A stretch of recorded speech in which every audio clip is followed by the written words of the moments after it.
প্রাণ পাইতাম না হয়তো ফিরে। এই বাংলাদেশটা আশা করি নাই।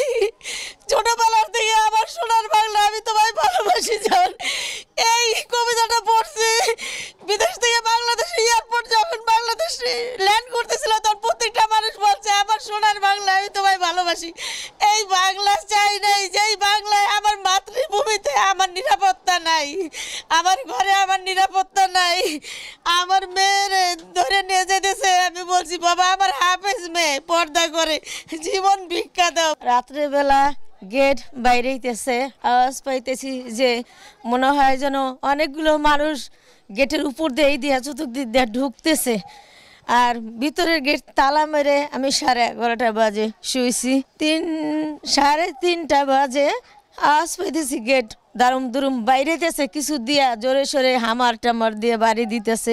আওয়াজ পাই আমি গেটটা খুলে দেখতেছি যে লোকজন ঢুকে যাইতেছে বাড়ির ভিতরে, বড় বড় অস্ত্র নিয়ে, দেশি অস্ত্র নিয়ে। এমনি ঢুকেই মোবাইল নিতেছিলাম, যাই মোবাইলটা হাতেতে নিয়ে 2টা বড় বড় অস্ত্র নিয়ে আমার গলায় ধইরা একটা লাথি মেরে আমারে ফালাই দিয়ে অস্ত্র দিয়ে এমনি চিৎ করে ধরছে। আমারে ধরে বলে একটা কথা বলবি না, চুপ, একদম চুপ কর, নাইলে গল্লা নামাই দিমু।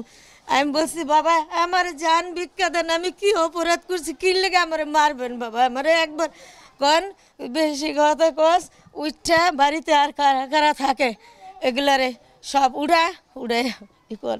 আমি বলছি বাবা কি লেগা, এর ভিতরে এই 6-7 জন ঘরের মধ্যে ঢুকলো একসাথে, ঢুকে আমার ঘরের মালামাল সব লয়ে যাইতেছে। আমি তাকায় দেখতেছি আমার এই সুকেস টুকেস জিনিসপত্র, ফ্রিজ ট্রিজ সব গাড়িতে উঠাই নিয়ে যেতেছে, মানে ধরে রাখছে ঘরে অস্ত্র।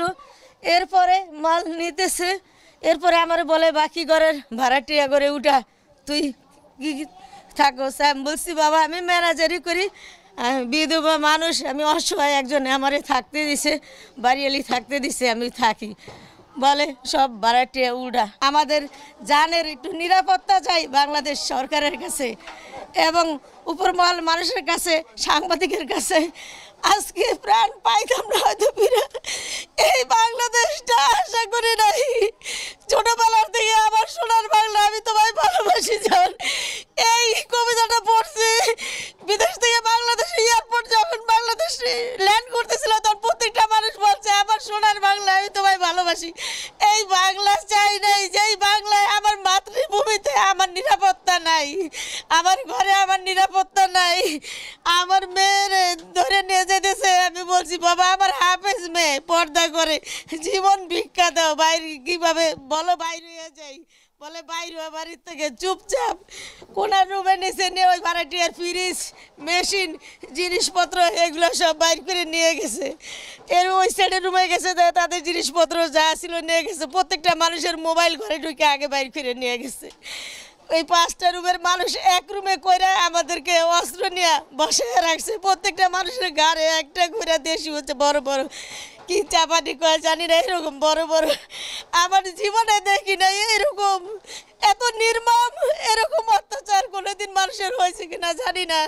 যা আজকে বাংলার জমিনে দেখলাম, বিচার চাই এই শিশু সন্ত্রাসীদের, বিচার চাই এই কারার বাহিনীদের। কয়েকদিন আগেও এরকম হঠাৎ করে রাস্তায় হাইটে যেতেছি, এরকম দূরের থেকে আইসা হামলা। আমার সাথে কারোর সাথে কোনো শত্রুতা নাই, আমি জীবনে কোনো আওয়ামী লীগ বিএনপি করি না। বাংলাদেশের নাগরিক হিসাবে যার ইচ্ছা তারে ভোট দেওয়ার অধিকার আছে, সব সরকার বলছে। আমরা কোনো আওয়ামী লীগ বিএনপি কিচ্ছু করি না। আমি অসহায় একজন বিধবা মানুষ, এই বাড়িতে আমার আল্লাহর রাস্তে ম্যানেজার হিসাবে, কেয়ারটেকার হিসাবে থাকতে দিয়েছে। এই বাড়ি এলি হইল এই আলমিনা বেগম। আমার কয় বাড়িতে থাকুস কে জানুস না জ্ঞান যা। আমি কই বাবা আমি আল্লাহর রাস্তে থাকতে আইছি, আমার কি অপরাধ, আমার প্রাণটা ভিক্ষা দাও।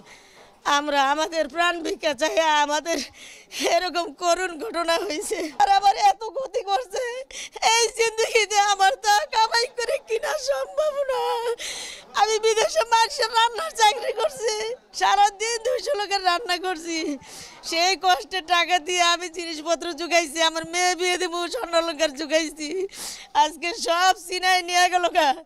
আমি কোনো জায়গায় এমন ডাকাত দেখি নাই যে আপনার ওই পিক আপ গাড়ি নিয়ে ডাকাতি করতে আসে। আমি জীবনে এরকম দেখি না, গাড়ি নিয়ে আইসা মালামাল সব উঠাই নিয়ে গেল গা। আমার অবস্থা নাই, আমার সারা জীবনের কামাই, আমি এত কষ্ট করছি, আমার স্বামী নাই, 3টা বাচ্চা নিয়ে আমার সেই সন্তানদের সব কিছু নিয়ে গেল গা। কষ্ট মিষ্ট করে একটু একটু করে জমা কিছু জিনিসপত্র কিনছি, ঘরের মালামাল সব নিয়ে গেল গা ডাকাতি কইরা।